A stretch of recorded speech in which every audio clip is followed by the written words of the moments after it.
Hello there, and welcome to Gooner U, where there are no degrees because the learning never stops. I'm Dove, a TA here at Gooner U, and my friend Keith is our stalwart distinguished professor of Arsenal and football studies. Enter our classroom as we discuss the week's news involving Arsenal, Premier League, Champions League, and international football, all from the perspective of a couple of Americans. This week featured a North London derby at home against Spurs, and another home match against Aston Villa. I'd also like to take this opportunity to welcome any new listeners we've picked up during the first half of the season and tell you a little bit about what we do here.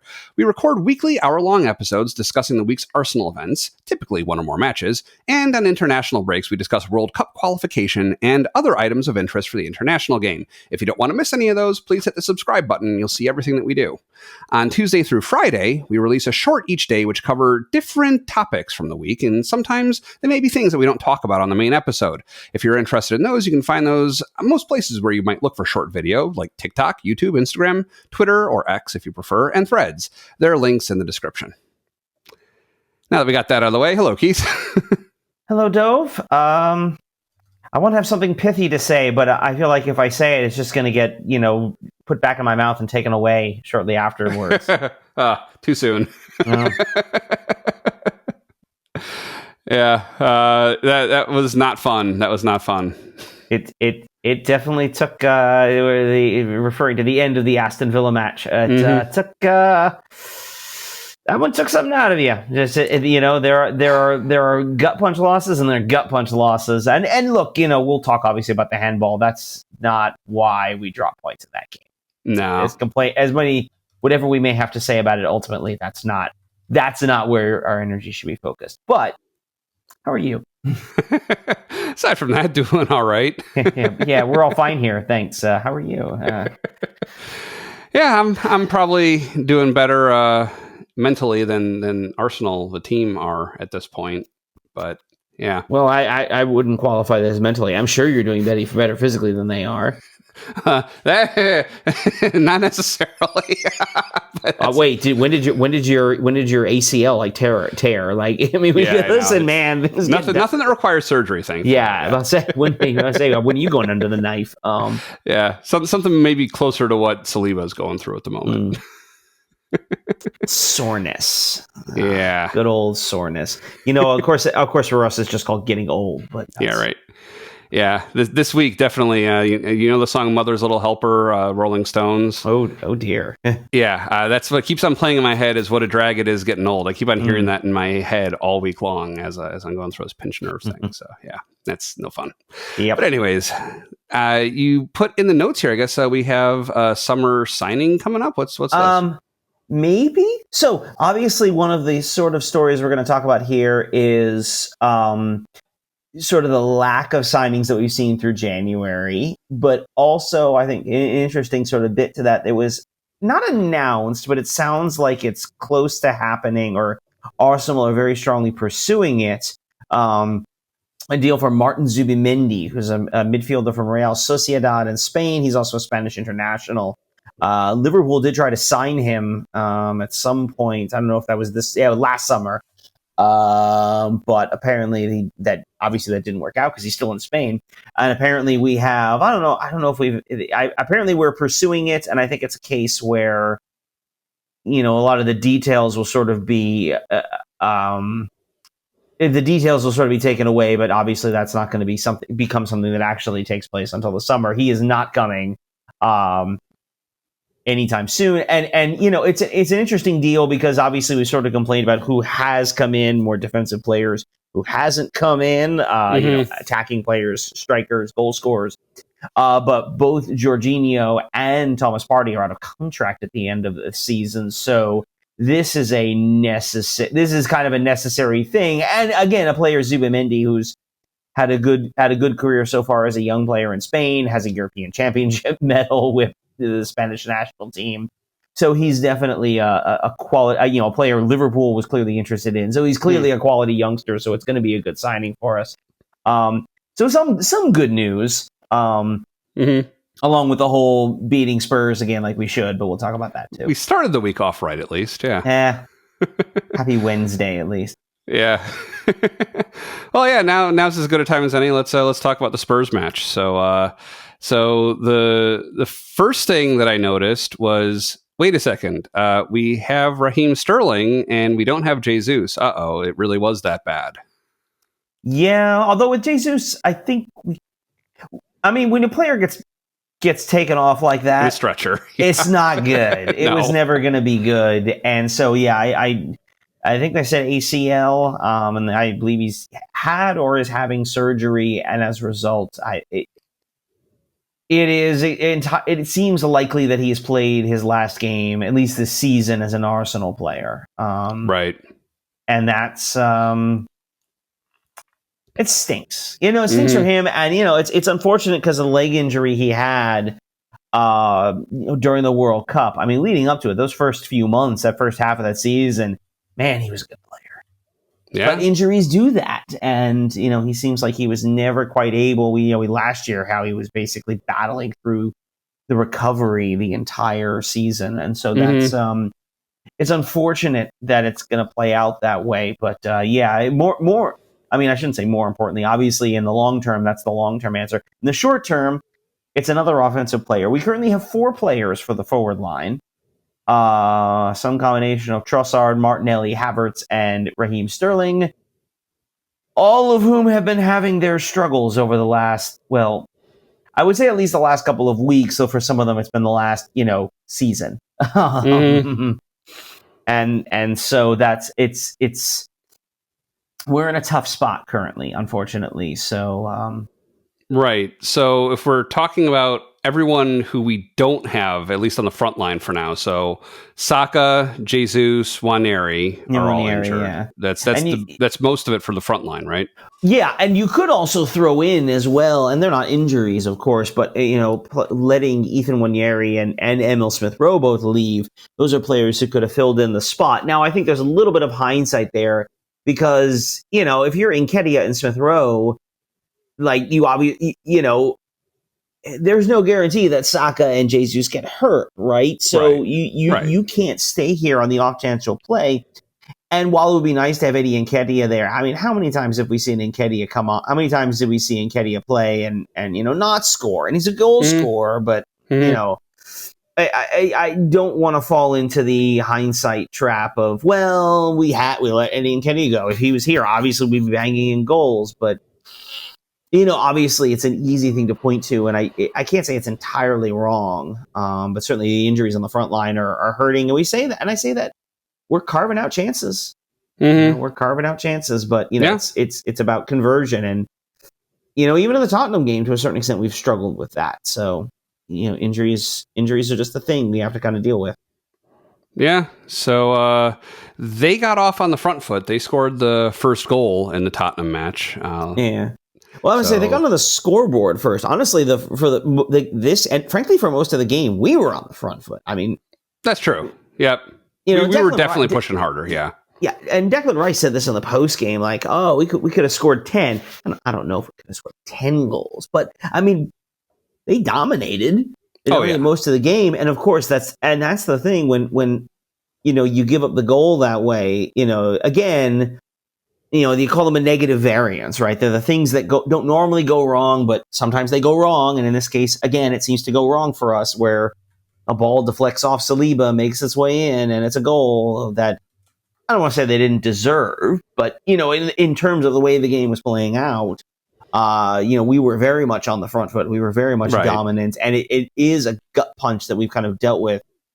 And so rather than the goal itself, because there's not much else to say about it, it wasn't a well-defended corner. Son gets a shot attempt he probably shouldn't have been able to get off, and that's on us defensively.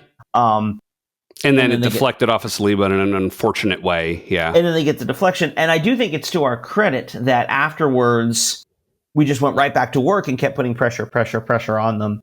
And mostly. I noticed a little bit of letting off the gas, like in the immediate aftermath, a little bit. But definitely once we got the second goal, things were back to full steam ahead again. Right. But I thought overall, you look at the course of the game in general, I thought we were the better team. And I think there's a really, this is going to sound like weird to say, this is the really negative perspective on this, that you could easily put this game in the same line as the last couple we've had with Newcastle, United, and a few others where we've been dropping points because we can't convert our opportunities. And the only reason we took 3 points in this game is because Tottenham is not good. Mm-hmm. They lost again today on Sunday. They're just not good. And in a sense, it really should have been 3 or 4 to 1. But we converted those opportunities, and that's good and all, and it's Spurs, so good. But it's about turning those chances into goals. But I'll say this time we actually did it, and we'll talk about those goals in particular. But So the first one, this was one of our set piece goals, right? It was a Declan Rice corner kick, goes to to Gabriel's head, which it's a common occurrence these days. We're scoring a lot of goals that way off of Gabriel's head from corners. He's the target this man. One, yeah. This one was marked as an own goal. Did it look like it to you? Yeah, I don't. Well, you can see a second deflection, right? But would it have gone in anyways is really the key thing. Like, I'm not convinced that it wasn't already going in before it hit Solanke. That's what I thought. I mean, you could argue there's a significant enough change of direction. Yeah. That, who knows, maybe the keeper is able to make the save or something. I don't know. Again, that's one of those. Yeah, own goals are definitely kind of a lot of them are kind of judgment calls. Yeah. In that regard, and I do think they're like. To me, you're right. That deflection, as I saw, and I recently watched the replay of that one. To me, the deflection there doesn't warrant an own goal. But I guess minimal it looked like. But yeah, but I guess I can see it because there's a very clear change in direction as a result of that. Like, that's the thing. You can actually see the ball very. It's same with Saliba's. Like this, when it deflects off him, there's a clear change of direction as a result of it. Yeah, I could see that. Was after it hit Solanke, it kind of made it more toward the near post instead of more toward maybe the middle or far post. Yeah. Right. I mean, I think you're right. I think it's on goal. I think it's probably a goal anyway, but I do think it is an interesting one to call as an own goal. And at the end of the day, even though it goes in the books as an own goal, it's a Gabriel goal. It's a header. We talk about creating our chances. Where are we scoring on set pieces? Now, set pieces aren't illegitimate, right? They're goals. They count. Yeah. But there is a certain frustration that sometimes it feels like that's the only way we can score. Well, and I guess, do we want to just jump forward and talk about the second goal real quick? Yeah, go for it. Yeah. On the break, on the counter, Odegaard makes the pass, Trossard, and we've been critical, or I've certainly been critical of Trossard this season. I don't think he has been. I don't think he's been as good as he was even last year, and that's not a surprise. He's now 30, the old man he is, obviously. But it's actually funny when I watched a match last week, I think with my son, he's like, he looks really old. And I think it's just because he has like that little bit of like his hair's overall kind of gray, and then he's got like the extra light tuft in the front. Silver, that little silver blonde he's got. So my 7-year-old son just made him look like really old. But, yeah, I mean, we talked about his struggles, and I think he's out of contract at the end of the season. But at the same time, he's basically the one player we currently have running around on the front line who I trust to pull the trigger and has the confidence to pull the trigger and take the shot. And I'll be honest, and I said this in the game, the keeper does a poor job with it. That's it's a ball. It's a shot he'll want back. But overall, I do credit Trossard for going in and taking the shot. And sometimes you're rewarded for that. And as much as I can look at individual instances and say, oh yeah, I can see why he didn't shoot there. He didn't have a clear turn, didn't have a clear angle, etc., etc. Sometimes you just gotta do it. And Trossard did it. Well, yeah, and I mean, so a couple things. So with the shot itself, and not to defend Kinski, I think he probably could have done better, but the way it was bouncing, it was a little erratic, and it just kind of bounced over his hand. He probably still, I think if you'd put Raya in there, we've seen the reflexive saves that Raya has made before. Mm-hmm. I think if his reflexes were better, he would have just instinctively tracked it a little more and maybe gotten there. But when you talk about not pulling the trigger, though, that's something I've noticed multiple times, especially this week with Raheem Sterling, where he'll be in a dangerous position and just takes an extra touch, takes an extra second to think, and then the opportunity vanishes and we don't do anything. Yeah, and I thought this game, the Spurs game, I actually thought he was better in this one. Yeah. I don't just mean better than the Villa game. I think he was better sort of in general, and it felt like he was getting himself a little bit like the way we talked about Havertz in the first part of last season, that he was putting themselves in those dangerous situations and right. He was becoming a nearly man. And it's like, if he can just keep doing that, he's going to, if he can break the dam, so to speak, if he can just get one in, I think you maybe start to see things coming. And we'll sort of talk about him a little bit in terms of the Villa game. But, it did feel to me a little bit in this one like he was getting closer. It did. I guess to me the difference, because I thought of the Havertz comparison last season too, because we did talk about that, where he's not converting, but he's in the right place. The goals will come. Mm-hmm. I guess the difference is my recollection of last season with Kai Havertz was more he was taking shots and he was missing, whereas with Sterling it's just like a frustrating inability to take the shot, which is more concerning. Like, it's just, I guess, a lack of confidence or something where he's just waiting for the perfect opportunity, which opportunities are seldom perfect, is what it seemed like. And I don't think it's in his case. I mean, I wonder with him, because he's a veteran Premier League player. He knows about goal scoring opportunities, how they develop. I don't think his problems are confidence. I just think he doesn't have it anymore. Okay. And by the way, and I do want to be careful about saying that, because obviously, my opinion of the Tottenham game is informed by what we saw at Aston Villa. As I'm watching the Tottenham game, just without knowing, obviously, what will happen on the weekend, I feel like I can see, or I could see, okay, the player taking those steps forward and say, okay, I'm seeing that kind of growth. I hate to say growth for, one of the older players in the 11, but that kind of, the kind of improvement that, all right, if we can see a little bit more of this, just a few more things go your way, and all of a sudden you're banging in a couple of goals. And then, of course, as the Villa game kind of blew that one apart, and now it sort of changes the sense of pattern. Really, the benefit of Sterling is, the largest benefit is that he didn't cost us anything. That we got him basically on a loan from Chelsea, and they're, as far as I'm aware, paying most of his contract. So, maybe you get what you pay for. I don't know. But he just, again, in the context of the full week, it's getting harder and harder to sort of defend as an option. And, again, you don't know necessarily that the player is kind of out of it and he's really gone. But to be fair, his career was kind of trending in that direction. And this week has not inspired the confidence that the turnaround is near. Has that one guy at the Houston Gooner shown up with his Sterling jersey again? No. Since that first time you saw him? No. He just vanished.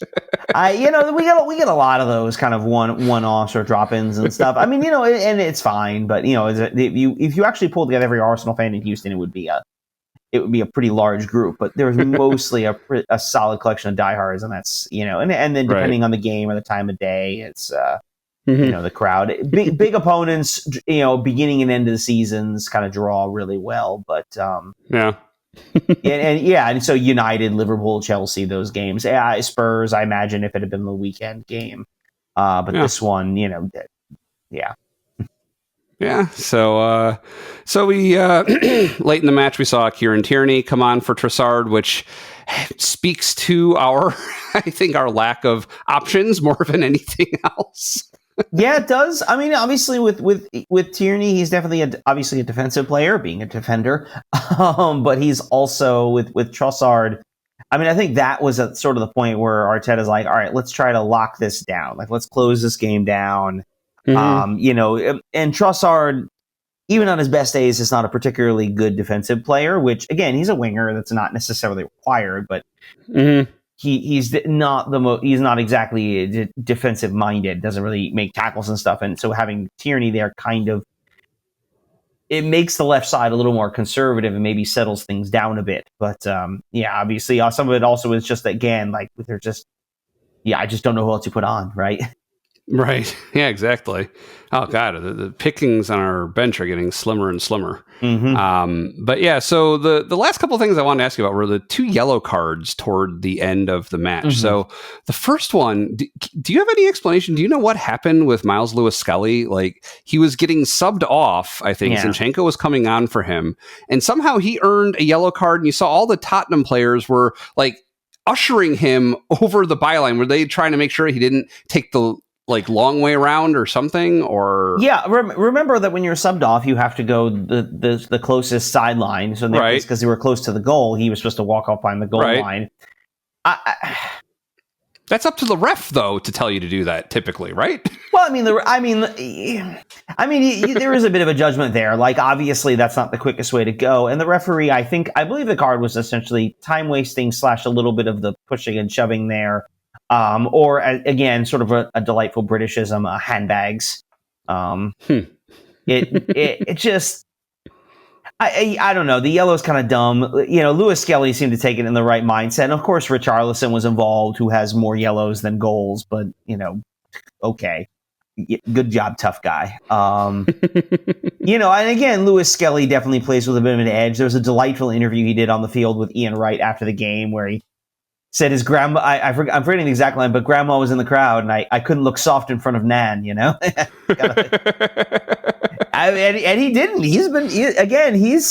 It's kind of interesting. You think with all the money we've spent on left backs and including Calafiori this year, and our best left back is Miles Lewis-Skelly. Yeah, he's a solid guy. He's been doing pretty well for us. Yeah. The season is long and full of twists and turns. It's really the best way to think about that. Yeah, overall, I thought he had a pretty good game. And, the yellow there, I do think we want to be a little... I guess I'd have to go back at some point and sort of see the card accumulation. Because he has picked up a couple this season. Yeah. He's not afraid to mix it up, which is nice. As a young player, you want to be a little bit more careful because there's always the sort of the desire amongst older players and also the officials to sort of put the young guy in his place. And so you worry that maybe because of his age, will be a little more susceptible to getting a yellow, especially one that another player might not get in that situation. But I do sort of generally enjoy the confidence that he brings to the game. Yeah, was it this Tottenham match where we got another foul throw from him also? It was some recent match since we last talked about it on the show where I actually heard the commentators talking about they like seeing a foul throw called every now and then. But that was just kind of more a comment on how they see players today throwing balls in compared to how they thought that they should be thrown in. Not a comment on Lewis-Skelly in particular, but okay. I don't recall a foul throw in this game, but some of that stuff kind of falls under the okay, whatever. All right. Okay. But it was a little bit there. Yeah, I think there was a little bit of a little bit of give and take there, and I like that Lewis-Skelly isn't afraid to give against senior much older players that he's competing against. There's a confidence there, which is is an edge. There's an edge to the game that he's got, which is nice to see. When you're that age, it can be a little tough. Sure. But not for him. Makes sense. Yeah. And then in stoppage time, there was a yellow card given to Gabriel. Did you catch what that one was for? I didn't see. I did not see that. Okay. I don't know. In the true Arsene Wenger tradition, I didn't see it. But not because it was controversial, not because I literally don't recall that. Again, not that Gabriel's been picking up yellows this year. He's been pretty good. But again, you just... On some level, you don't care at that point in the game because it's, again, eye-rolling. What are we doing here? But you always want to keep an eye on accumulation. I don't know how many he's got this year. I don't think it's a going concern anytime soon. But, we lost Timber for an important game for that. So Right. No, it's true. Well, speaking of yellow card accumulation, you want to talk about the Villa match? Oh boy. I guess we have to talk about this one. So well, so the yellow card accumulation I'm referring to is Unai Emery getting, I guess, a third yellow card. So he's got a touchline ban for the next match. Yeah, that was, I would say, because Arteta was carded earlier in the game. Right. And we were kind of wondering too, because he usually picks up a couple over the course of a season and has gotten the ban in the past. But yeah, he didn't he didn't get the yellow, obviously. They said that this was his first of his season, actually, at least in the league. Yeah. Okay. Yeah, but obviously for Unai, that was his third, and so he'll be sitting out the next game. It's probably against Liverpool too. God, I don't actually know who they're playing next. I don't really care. But yeah, it's so he'll have to sit out. I mean, we've seen it happen to Arteta too. So yeah, that happens. Mm-hmm. In terms of yellow cards, quite a few other yellow cards in this one though. For this was a physical game, which is not a surprise against Aston Villa. But again, I think this is one where, in the context of what we've done this season, it really, I think, diminishes the good feelings after the Tottenham game, and I think, as I said, kind of reinforces the general notion that Tottenham stinks. That's Spurs are bad this year. Villa is not. Villa is a very good, very solid side. Struggling a little bit in the league, but I mean, I think they're sitting fifth in the Champions League standings. Something there. Yeah, they're right. So they're right. We're level on points with them in the Champions League. So I also noticed, I don't know what is going on. I don't know what their scores have looked like this season, but I think they're something like 8th in the Premier League table right now, and with a negative goal difference, which is interesting. They're the only one in the top 10 or something with a negative goal difference. I don't remember if I'd seen that. Yeah, it's a weird top 10. I mean, Arsenal's getting a lot of stick for our season, and a lot of that I think is related to sort of the increased expectations we have. But a lot of the big clubs, I mean, Chelsea, we talked about how good they were earlier in the season, and now they've kind of fallen off a lot. They've struggled a lot recently.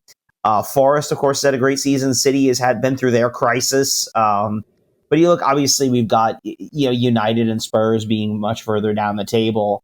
But I mean, top 10 includes Bournemouth's ahead of them, Newcastle sitting in 5th, Forest, of course, Brighton and Fulham kind of knocking around mid-table there. So it's kind of an interesting jumble of a table this year, which is interesting. I don't fully know what to make of it, but it is certainly interesting to see. Yeah, and it's definitely different than what the last couple seasons have looked like. So my first note for this match is, for crying out loud, Saliba's out now too? Yeah, I noticed that. And you look at the lineup, and it's not that Saliba's on the bench, because that would have been like, okay, rotation. Yeah. No, he's out. Apparently, they said hamstring soreness, I believe is what I heard. So okay, all I saw was muscular injury. Yeah. Hopefully not a long-term thing. It's one of those after the fact, because the team always puts out pictures throughout the week of the players at training, and apparently someone pointed out Saliba wasn't actually in any of the pictures from training, which could mean it could mean nothing. It could, I don't know when he picked this up. It sounds like it's sounding like some people said he looked a little. Some people were thinking he looked a little gimpy at the end of the Spurs game. I don't know. That could just be backwards projection, because they were they looked pretty tired after the end of the Spurs game. Yeah. It was just, to lose him. And the frustrating thing it does, it's funny, I was thinking about this as I was driving in, because a lot of the talk is not so much about guys going out, but guys coming back in. And Ben White, close, supposedly. And it does, to me, raise an interesting question. What do we do at right back? Because Timber's sort of been the nailed-on starter there, but we know how good Ben White has been there and how effective he's been in sort of driving play forward with working with Saka and Odegaard. And then I was thinking, who do you pick? And the answer is, well, you just switch them, because we play so many games that you have to, there is no starting right back. It's who's starting right back today. Mm-hmm. Sure. And so... And then, of course, imagine as I pull into the lot, I pull in and start checking the lineup and once I get out of the car, Timber's at center back today. Well, that's interesting. And the real problem there, and the real benefit for being able to rotate the two right backs, is it means you don't have Thomas Partey at right back. Right. There's that. And there he was again. And I know why Kiwior doesn't play as center back with Gabriel, because of the footedness. Gabby's left-footed, Saliba's right-footed, so he wants the footedness in the center backs, and Kiwior's left-footed, so he plays in Gabriel's position.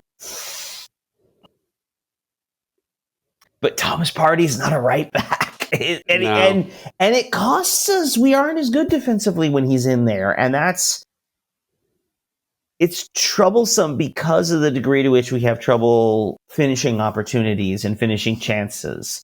The most positive perspective I can take on this is that this was yesterday, but the Villa game is a little bit more of the negative variance. I mean, we had a number of chances that were just off or just wide or hit the post, and not a sense of like us just going in like, Havertz skies it from the 6-yard box. We don't really have a lot of those. They look like they were just a little bit off. Yeah, bouncing off the post multiple times. Yeah, mm-hmm. Yep. And Emi Martinez, as much as people, as much as there are things to make fun of him about, because he is kind of a jerk, to be honest, at least on the field. I mean, he is a solid keeper, and he does, he made a couple of good saves in there. In the course of the game. So, he's a guy you really have to, I think with Spurs keeper, he was young, he's relatively new, he's still kind of getting his feet wet in the league. Right. Emi Martinez has been a Premier League player for a number of years now. He's a good keeper, he knows how to play in this league, and he can make, he made some big saves in the game, which, at this point is unfortunate. You just reminded me of Kinski's newness. Something that they mentioned that was interesting was, I guess we were the first to score against him since transferring into the Premier League. He had 2 clean sheets from their previous matches, and then we sent 2 over the goal line past him. So. But yeah, so speaking of Emi Martinez, our first goal was an interesting one. It was kind of the mirror image of what happened at the end of the match where it looked like he saved it, but no, he didn't. It looked like it was like a Raya situation from a week or 2 ago where he just barely saved it from going over the goal line, but no, Hawkeye showed us it crossed over by maybe, there's like maybe an inch of daylight between or an inch of green between the ball and the line. So yep, that's a goal. Martinelli got it. Yeah, that's a goal. That was when you could sort of see it. Like as soon as he hits it, there are a couple of the Arsenal players right there. Right. Like waving and pointing, and I think that was one that. The nice thing with the technology is they can just do it. They don't have to. The ball went out. They took a look at it, and it was a goal. Practically no waiting. Yeah. Yep. Nice and easy. It was a goal, and that's the kind of. It's a dirty goal. Like it doesn't. Like you don't. It's not a resounding thunderclap from 35 yards. It's not a silky finish off of a dozen passes. It's bundled across, as they say it. It barely crosses before being pushed back out. But it's a goal. It still counts. And you hope. The hope, right, is always that's the sort of thing that kicks you on, that gets you going. And it kind of did, because we scored again in the second half. We can get to that goal in a moment. But we developed a few more chances. Trossard, Marino. I mean, we were really going at it. I thought Trossard was really good in this game. We've sort of talked about it. I thought he had a pretty good week overall. Yeah. But it really did feel like in some ways a second goal. I don't want to say a second goal was coming, but it did feel like we were playing well. But again, like if you keep generating those chances and not finishing them, when does that really start to weigh on you? And you just think, oh, we never finish our chances. We never do it. We never do it. We never do it. At what point does it really become true that you just don't finish those chances? And, you start to get a little worried about it until, of course, we did finish. Well, yeah. So this was another Trossard cross, this time to Havertz, and it deflected off of Martinez's leg. So it's another one where he was kind of close to saving, but just didn't quite do it. So. And I do know it did feel to me a little bit more. We were trying a lot more diagonal long balls than we have in the past, and maybe that's a result. Maybe I'm just noticing it, and we've been doing it all along. But especially with Martinelli on the right.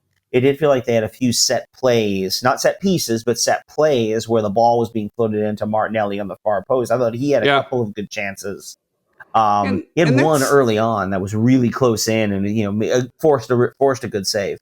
Yeah, and that also seems to me kind of like Trossard's style of play is to drive it forward, and once he gets kind of near the byline, cross it in and see what happens sometimes. Well, that's a lot of them. I mean, that's sort of what they really want to do, and that's what Saka would always do. The real difference between Saka and these other guys is that Saka can kind of do whatever he wants, or if he feels like it, cut across the top of the box and just whip one of the top corner. But that's why he's Saka.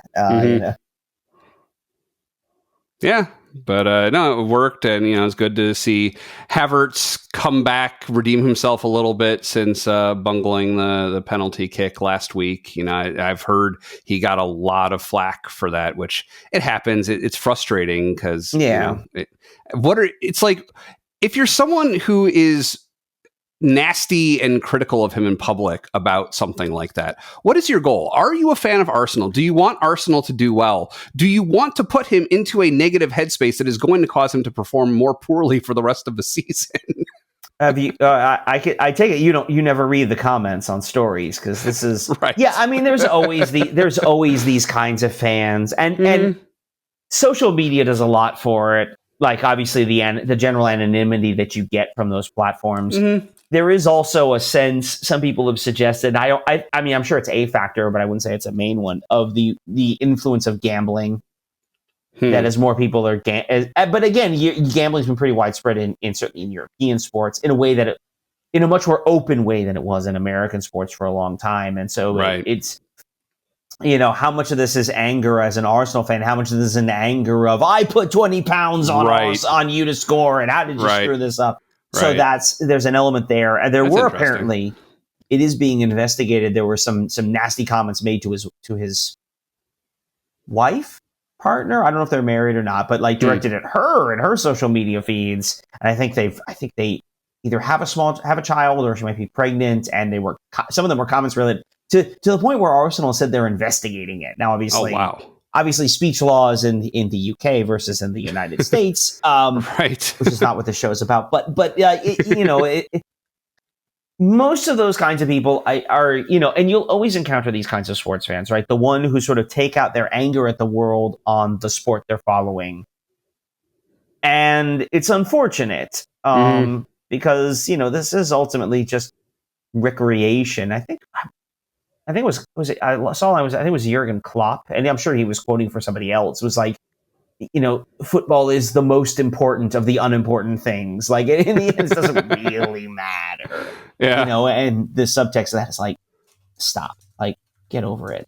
But yeah, he's gotten a lot from that, and it doesn't help these days, because they would always tell you, older players talk about, you just didn't read the newspapers, you didn't watch TV, you didn't listen to the radio. There were ways to avoid that. But these guys, these are kids, right? They're in their 20s. Like, they live their lives on social media, and they're very public figures. And that means you're going to get a lot of that stuff. And it's just a different kind of mental world that they live in. Even if the answer really should be to shut some of that stuff off, but in a lot of ways, for reasons we get into in another context, they can't. But anyway, all of that aside, it was good to see Havertz score. Him and Martinelli. Martinelli's another guy who were like, oh, if we could just get him. Trossard, like, we need somebody to kind of step up and like, I will score. I can do this, guy. Even just for a game or two, get on my back, boys. I'll take us there. Yeah. Yeah, so it felt great for about 5 minutes or so until Tielemans came in on a really nice cross from Digne. That was a really good pass from him, and just headed it in. Speaking of own goals, are we sure Tielemans gets his head? I could have sworn it was Marino's foot that went off of. I haven't seen like a frame by frame breakdown on it, but even the replays, I was like, feels like it's Marino. I don't know. Again, it doesn't really matter for bookkeeping's purposes, but that was like, I'm sure it was Tielemans. I mean, it's a goal that doesn't matter, but it's just kind of interesting. Well, here, I've got the highlights up right now. I'm watching it slow down 25%. It's more or less frame by frame. I'll tell you shortly. Okay. Again, this is kind of the thing. Villa hasn't generated a lot in the game, and they have some dangerous players. Yuri Tielemans, a Belgian international. Digne's a nice player. Obviously, they have Ollie Watkins, who's very good. Very good attacking, very dangerous attacking player. But they haven't been getting a lot. They float the cross in, and Tielemans. I mean, even if Marino does get his foot to it, Tielemans basically beats him to the ball. And it's just, again, one of those plays that because you haven't done enough of the other end. Now, we say that, again, he scores the goal. It's 2-1. Like, this is not not necessarily a crisis situation, or shouldn't necessarily be a crisis situation. And the real unfortunate thing isn't so much that we let them back into the game, it's that we let them all the way back into the game. That there's been this talk with Arsenal over the last few years that the bad results seem to cluster. Right. That when they don't lose a game, they drop points in 4 straight, or 4 out of 5, which is what they've basically done. And that's the kind of same with goals, right? They don't just give up a goal; they give up 2 goals in 10 minutes, and that's kind of a frustrating. Again, it's the kind of thing that they can do. They can do so many things right, and it's the frustration that you give it up after doing the one thing wrong. Mm-hmm. But yeah, you can't do the one thing wrong, unfortunately. Yeah. Yeah, no, it's very frustrating. And unfortunately, I don't have any real-time follow-up yet because it's actually inconclusive. Even watching it slowed down that much from the angles that the 2-minute highlights I usually link to showed. Yeah. Oh boy, that really did look like I'm on the NBC highlights now, NBC Sports, and I'll watch that slow down also. It is. I see what you're talking about. I didn't really appreciate it when I was watching the match yesterday, but again, could have been either of them. Right. Again, the vagaries of these decisions, take a goal off Tielemans' board, whatever. I don't know. Tielemans is lucky he didn't get kicked in the head. That's what I'm taking away from this. Marino's foot was like practically on his head.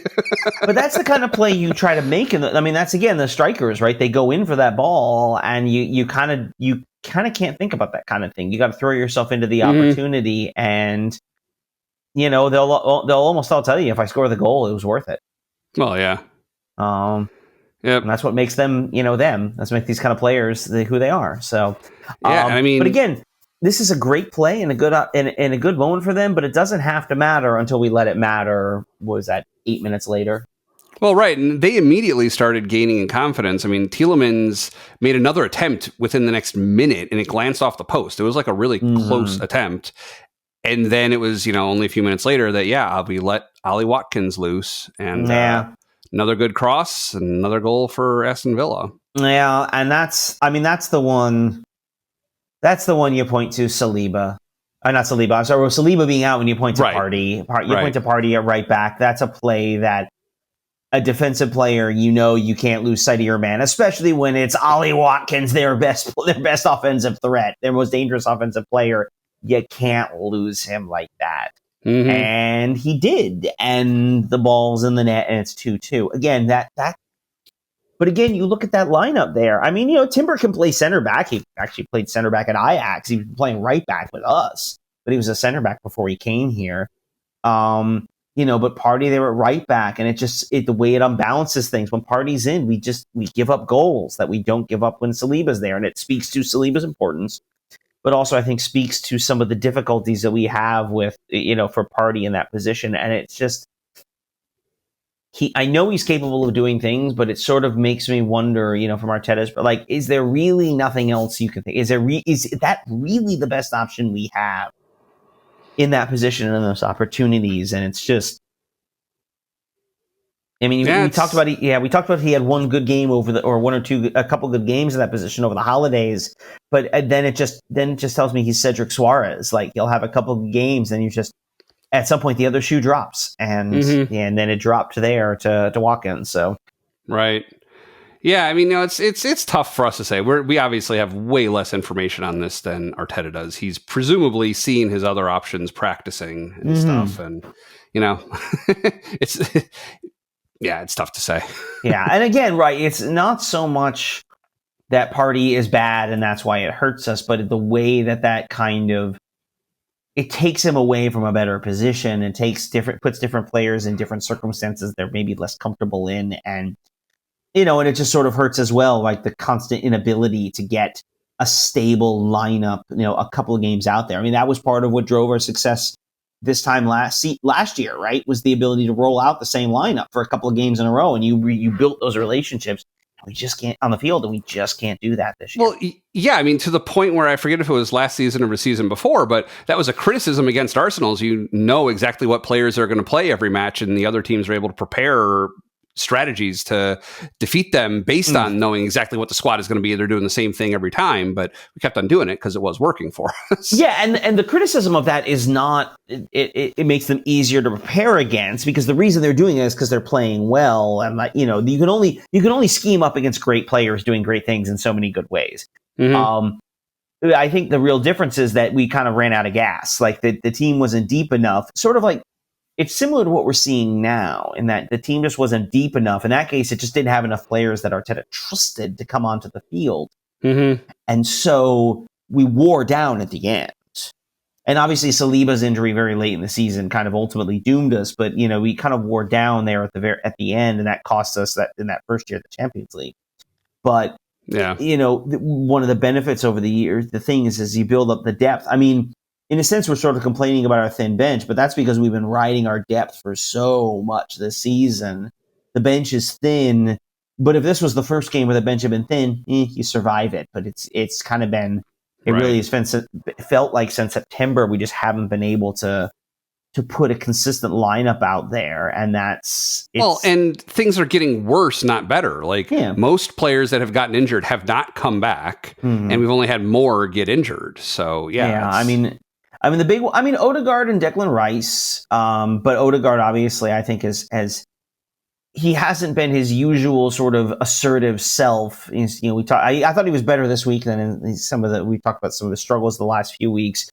But I do think he's still feeling the effects of his ankle. I think Declan Rice is still feeling the foot a little bit, but I think he's been pretty solid overall. I know he was my player of the week last week. But yeah, you can sort of see it, and you know, and other teams will complain about their injuries too, and everybody gets injuries and stuff, and just, you know, I think back.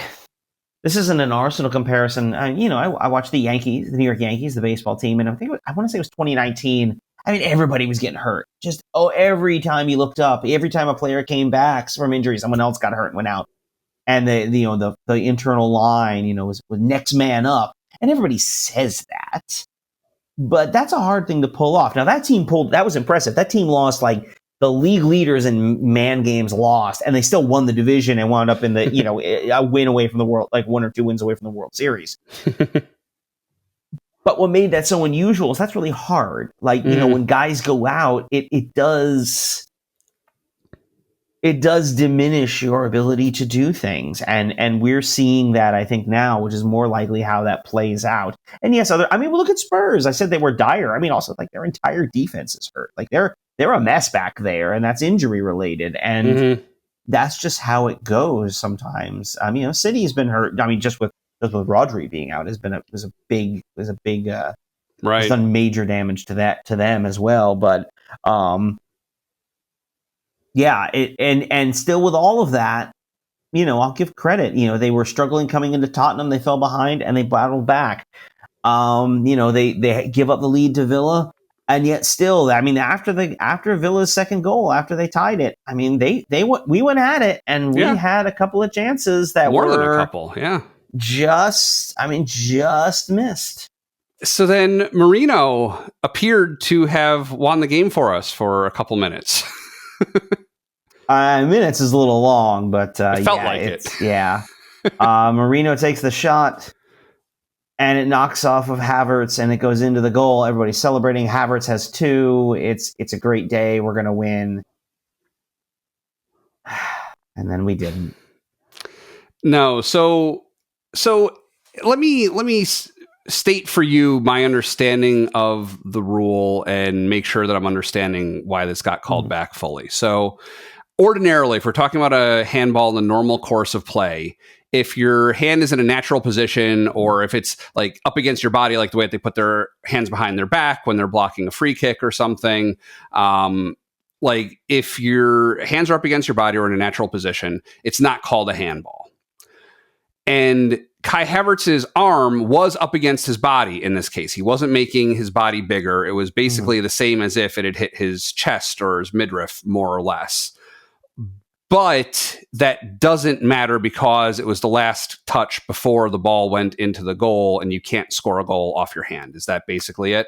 Right. It is a hand. This is direct quote out of the laws of the game. It is an offense, that is a foul, if you will, or a call, if a player scores in the opponent's goal. There's some other stuff between there, but if it hits off the arm, the hand, and goes into the net, it's a handball. Yeah. An offensive player, we should say. Right. You know. Oh, but not if it were an own goal. Like if no, an own goal's fine. An own goal's fine because the line is scores in the opponent's goal. Right. Okay. So the opponent's goal is what matters in that sense. I mean, this one's such a gut punch because on some level, I mean, let me start with this. I'm a little surprised at how fast they were able to make that determination in the handball because I'm not. The replays I saw are not 100% convincing to me that it does hit off his hand. I know other people look at it and say that it does, and they're sure of it. You know, to me, it is not certain. And we talked about this, right? The goal is the point of the review is to overturn an obvious error. Now, my feeling was it happened fairly quickly. The replays I have seen, the screenshots I've seen cannot definitively say to me it comes off his hand. And certainly I could see somehow it might be interpreted, especially screenshots. Screenshots are not good because, of course, are we sure? Is it right? You need to see the motion. Yeah. Yeah. I mean, to me, the replays I see, when I clearly see him make contact with him, it seems to be off his midsection. That's how I see it.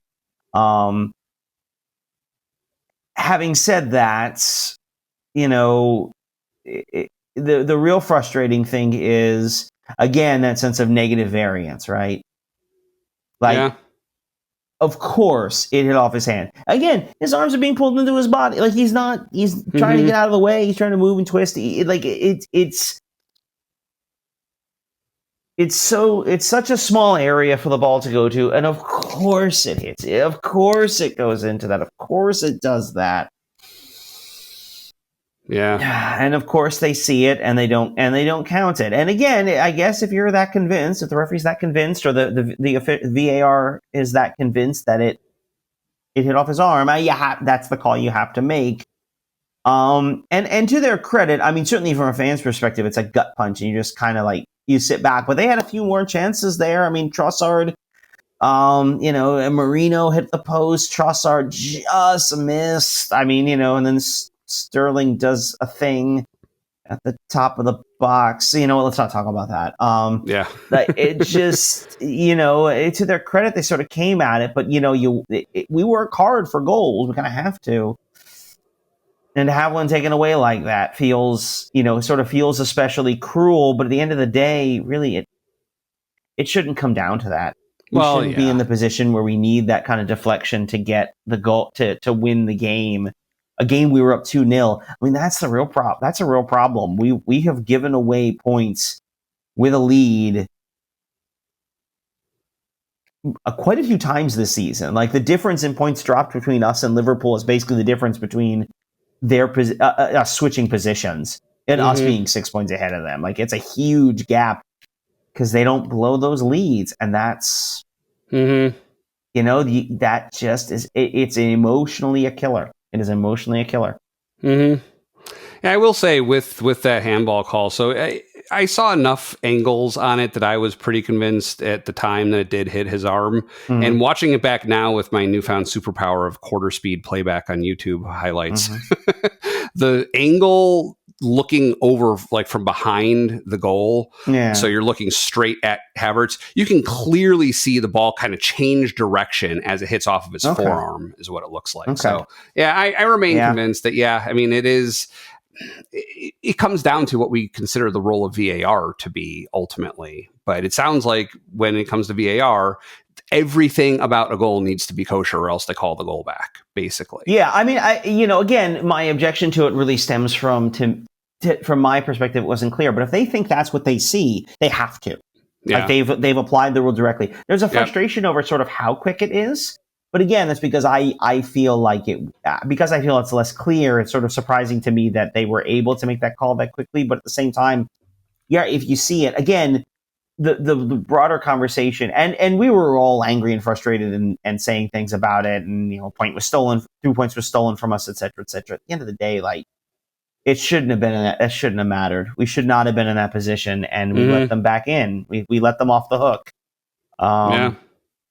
And in the end, if we wind up not, I'm not, again, we're not writing off the league yet. I mean, Liverpool scored 2 goals in stoppage time, and Arteta makes the comment they have, attacking options on their bench they can call on that we just don't have right now.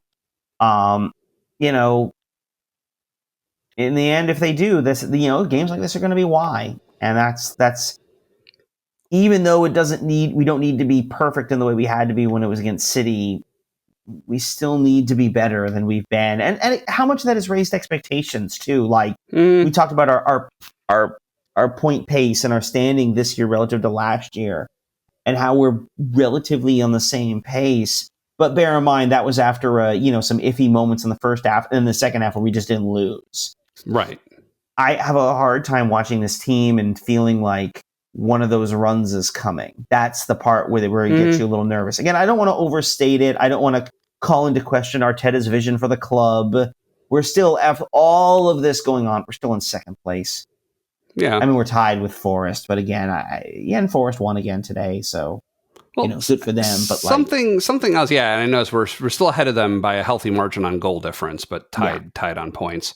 But something that occurred to me when I was just listening after the match, what the commentators were saying about Villa, and that they're really doing better and better. They're a growing team, that they're moving in the right direction, and it kind of occurred to me how the discussion differs based on what your recent history has been, right? Oh yeah, and it's like for us, we've had 2 consecutive seasons finishing second in the league. It's like there's only one thing that you can do to improve upon that. It's moving up by that one additional position. Anything else, you're doing worse. You're falling down, and it's hard to maintain that. And that colors everything that's being said about the situation.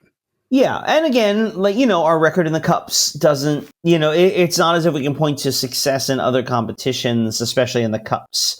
I mean, I don't want, and again, we're in the semifinals of the Carabao Cup. It's not like we've been poor this year. Obviously, losing 2-0 at home is not a good look, but we're in the semifinals. But to go out again, in the FA Cup at the first leg is tough, and it does reinforce that sense. You want to feel like you're going to win something, and at this point, this group of players hasn't really won anything. I know Arteta won the FA Cup in 2020, and that was great, and it was awesome, and he deserves credit for it. But, Saka came off the bench in that game. It was a very different squad than what we're playing with now. Yeah. And so, there's the sense that this group of players hasn't won anything yet. And